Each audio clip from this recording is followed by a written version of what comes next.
आज की वीडियो में हम समझेंगे कि लेखांकन मानक 26 के अनुसार नए साझेदार के प्रवेश पर ख्याति के संबंध में क्या प्रावधान है। नए साझेदार के प्रवेश पर ख्याति के लेखांकन संबंधी प्रविष्टियों का वीडियो पार्ट 1 और पार्ट 2 देखने के लिए डिस्क्रिप्शन बॉक्स में लिंक दी गई है। आइए शुरू करते हैं लेखांकन प्रमाप 26 के अनुसार ख्याति के प्रावधान। लेखांकन प्रमाप 26 के अनुसार ख्याति का लेखा पुस्तकों में तभी किया जाएगा जबकि उसका भुगतान मुद्रा या मुद्रा के रूप में किया गया है। यह लेखांकन प्रमाप 26 में स्पष्ट निर्देश है कि ख्याति का लेखा तभी किया जाएगा जबकि इसका भुगतान मुद्रा में या मुद्रा के रूप में किया गया है।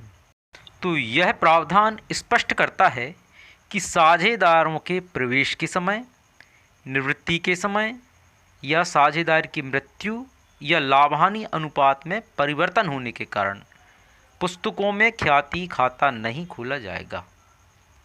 किन किन स्थितियों में ख्याति खाता नहीं खोला जाएगा?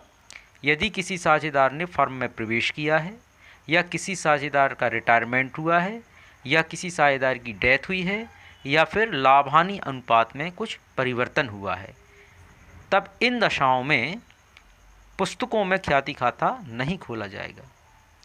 क्योंकि इसका कारण यह है कि इन सभी दशाओं में बदले में कोई प्रतिफल नहीं दिया गया है। इस कारण केवल क्रय की गई ख्याति का ही लेखा पुस्तकों में किया जाना चाहिए। यदि मान लीजिए ख्याति का क्रय हुआ है, ख्याति क्रय की गई है, तब ही उसका लेखा पुस्तकों में होगा। अपितु इन दशाओं में, मतलब कौन सी दशाओं में? या तो किसी साझेदार का प्रवेश हुआ है, रिटायरमेंट हुआ है, उसकी डेथ हुई है, या लाभहानि अनुपात में परिवर्तन हुआ है, तब ख्याति का लेखा पुस्तकों में नहीं होगा।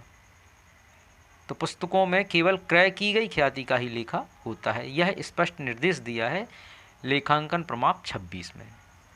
कुछ दशाओं में यदि नया साझेदार पूंजी के अतिरिक्त यदि अपने भाग की ख्याति को नगद लाता है, तो यह राशि अधिमूल्य या जिसे हम प्रीमियम कहते हैं, इसके रूप में स्वीकार की जाएगी और पुराने साझेदारों के पूंजी खातों में त्याग अनुपात में बांट दी जाएगी।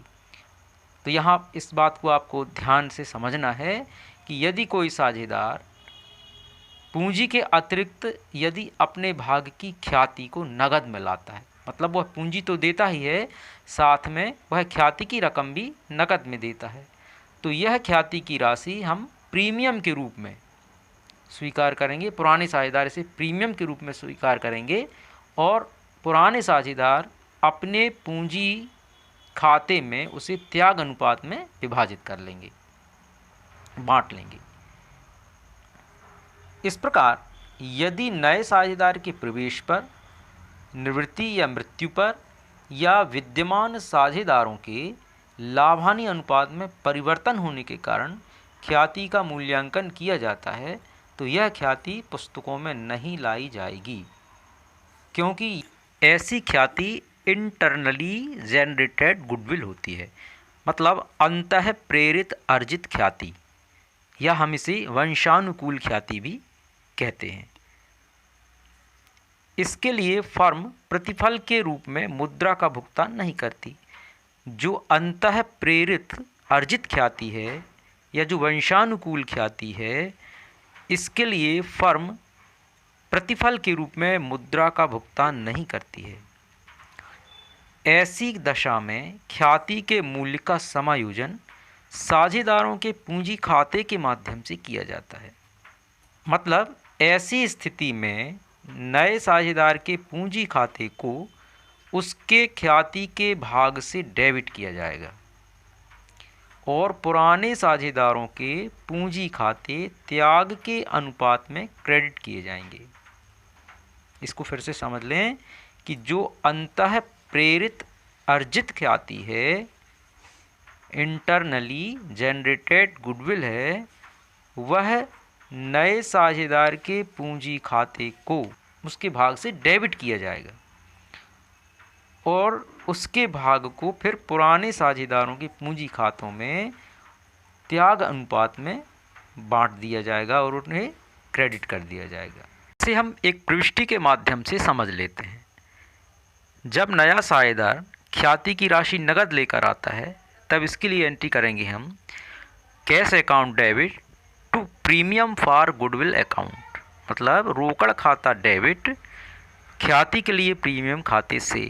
अब इस ख्याति की रकम को, मतलब प्रीमियम की रकम को पुराने साझेदारों के त्याग अनुपात में बांट देंगे और इसके लिए एंट्री हो जाएगी प्रीमियम फॉर गुडविल अकाउंट, मतलब ख्याति के लिए प्रीमियम खाता डेबिट पुराने साझेदारों के पूंजी खाते से, और ये त्याग अनुपात में इसको विभाजित करके पूंजी खातों में स्थानांतरित कर देंगे। अब यदि साझेदार इस ख्याति की राशि को फर्म से निकालना चाहें, यदि ऐसी शर्त है, तो इसके लिए हम एक एंट्री और कर देंगे जो इस प्रकार से होगी पुराने साझेदारों का पूंजी खाता डेबिट रोकड़ खाते से। कभी कभी नया साझेदार ख्याति की राशि नकद नहीं लाता है, ऐसी स्थिति में ख्याति का मूल्यांकन करके फिर समायोजन किया जाता है। फर्म की पूरी ख्याति निकाली जाएगी और इस ख्याति में उसका हिस्सा निकाला जाएगा जो कि नया साझेदार है, और उस हिस्से की राशि को, उसके हिस्से की राशि को पुराने साझेदारों में विभाजित कर दिया जाएगा जो कि ख्याति का समायोजन कहलाता है। और इसके लिए एंट्री हो जाती है नए साझेदार का पूंजी खाता डेबिट पुराने साझेदारों के पूंजी खाते से। तो इस प्रकार से लेखांकन प्रमाप 26 के अनुसार नई फर्म के आर्थिक चिट्ठे में ख्याति कभी भी प्रदर्शित नहीं की जा सकती। तो बस आज के लिए इतना ही। नमस्कार। मिलते हैं शीघ्र अगले नए वीडियो के साथ।